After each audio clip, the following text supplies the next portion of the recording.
Greetings to readers, viewers, and listeners, and welcome to this next edition of the Autistic Superblog's The Hot Take. This one is going to be my contribution to something that's going on with the self advocacy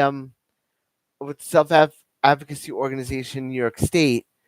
But I also want to bring other people into this thing too because I feel like this is a topic that I feel it needs to be addressed by everyone. So many times in the Uh, just so you guys know, if you guys like the video, do readers and viewers and listeners, please like, share, subscribe. I got a couple new viewers listening to this, and I want to thank them all for listening. But this one's going to be all about lifting each other up.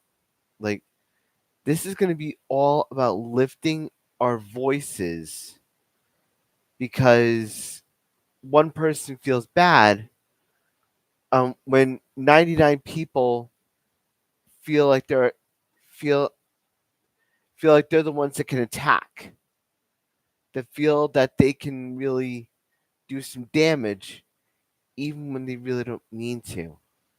Um, and it's something that happens in the disability community as well. Like you deal with fawning, you deal with people pleasing, and as disabled individuals, I don't know for anyone else, but I can feel for myself that I always tend to please others or do what others want rather than doing my own thing. And sometimes it's a struggle, and sometimes it's necessary, but it is a struggle sometimes. Um, I want to just get back to what I was doing yesterday. Yesterday, I was at my alma mater in college, SUNY Ulster. I'm talking to a great group of guys and gals called the Dream Team. I want to just shout them out. Um, and I want to just say they really impressed me not only with their stories, but also with their willingness to listen, that their willingness to feel like they belong, to feel like they matter, to feel like their struggles matter, to feel like their stories matter. And one of the things that I like to do, not only in the Autistic Super Channel, but also outside, is to kind of show other people that yes, we're disabled. Yes, we're dealing with a lot of problems. Yes, we're dealing with all this stuff that we're dealing with in the past. And sometimes it is the past, even though it's the present for us. Um, but it's always nice to know that you're listened to, that you're respected, that you're that your voice matters, that your efforts matter.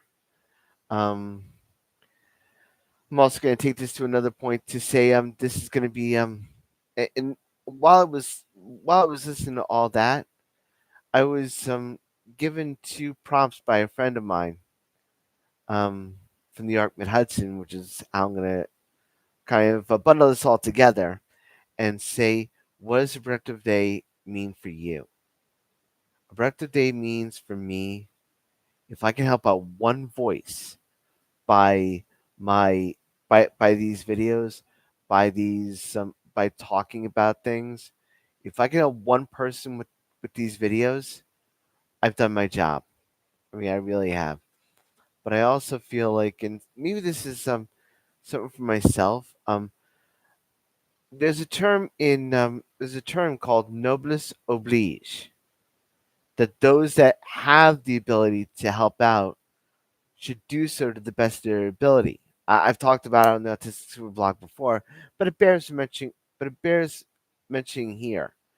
Um, I volunteer for the Arkman Hudson wherever I can, like at charity events or things of that nature, or even doing something as simple as a literacy program that I do.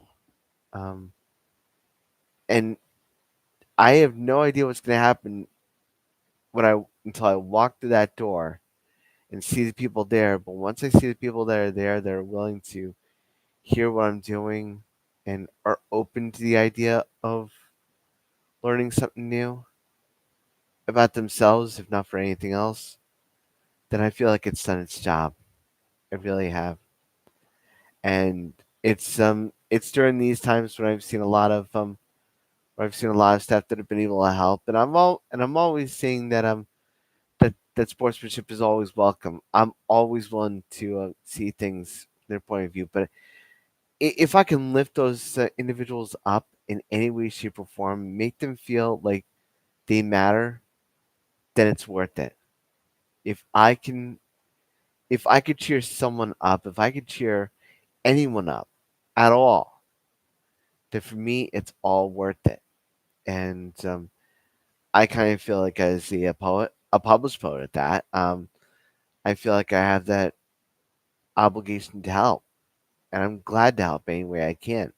Like you might see a couple of things that I post on my social media and on the Autistic Super Blog too, and I'll tout people that are helping communities out, and I'm more than willing to. I'm more than honored to.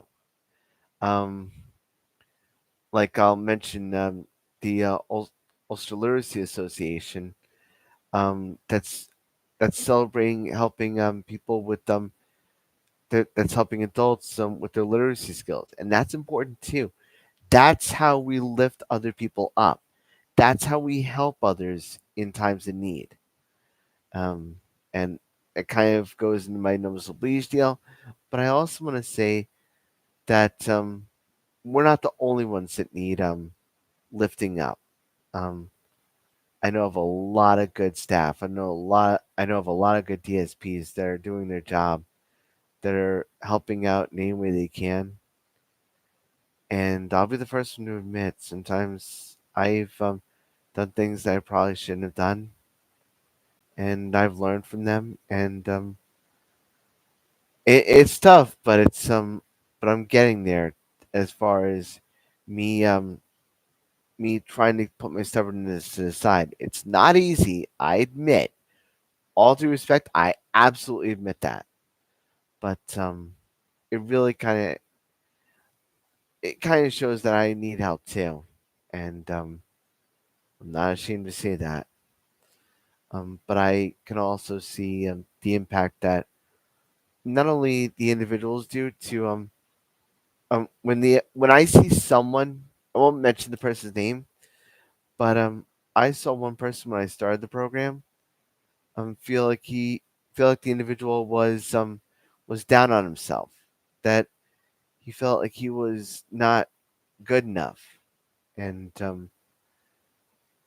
I always kept poking him for a reaction. I always kept calling on him, and now when I see him, I see I feel like I see he's excited. I see like they're excited, and that kind of just lights up my day to know that to know that they've been waiting for me, and it really means a lot, and it can mean a lot to you too. And that's kind of the situation when it comes to lifting people up, to lifting up other people's voices, because I can almost guarantee that we've all heard about the situation with Willowbrook. I mean about the stories. It's on YouTube. If you haven't got a chance to check it out, please do so. I would definitely recommend The Last Great Disgrace. It's an intense watch, but it's something that really kind of hammers things home to kind of show how we need to lift people up. We need to really be there for them when they need it. I'll just add with this. Like I said, I know I need help in the past. I know I've needed help in the past, and I'm just so grateful for the Arkman Hudson that has been there to help me out, and I'm thankful for everyone that's helped me out, including a wonderful friend of mine, from the Global and Regional Autism Syndrome Partnership, of which I am a board member. So just for that point, um, I'm grateful for any help I get, and sometimes I'm too stubborn not to take the advice when I need it, and sometimes I'm too proud to take the help when I need it. But I also want people to know that I do that I do appreciate them, that I do appreciate the impact that they give us on a daily basis. And that's kind of the situation when it comes to something like this. Um, I've left the people in the chat and in the description as to who the people are that I think I'm trying to think of a way to say this. I'm trying to give back to the communities as much as I can, but I also want to lift other people's voices who need help. If I could do something like that, that to me is a productive day for me. That if I can make one person happy, if I can make one person feel like they matter, I feel like that's important to me. That's enough for me. So that's gonna do it for this video. If you like these videos, again, please like, share, and subscribe at this video. And you can check me out here on social media. You can check me out here on the Autistic Super Channel on YouTube. You can check me out on Instagram, X, all that good stuff. And you can check out all my videos on the autisticsuperblog.wordpress.com. Until next time, dear readers and viewers and listeners, stay safe, stay strong, and as always, shine on.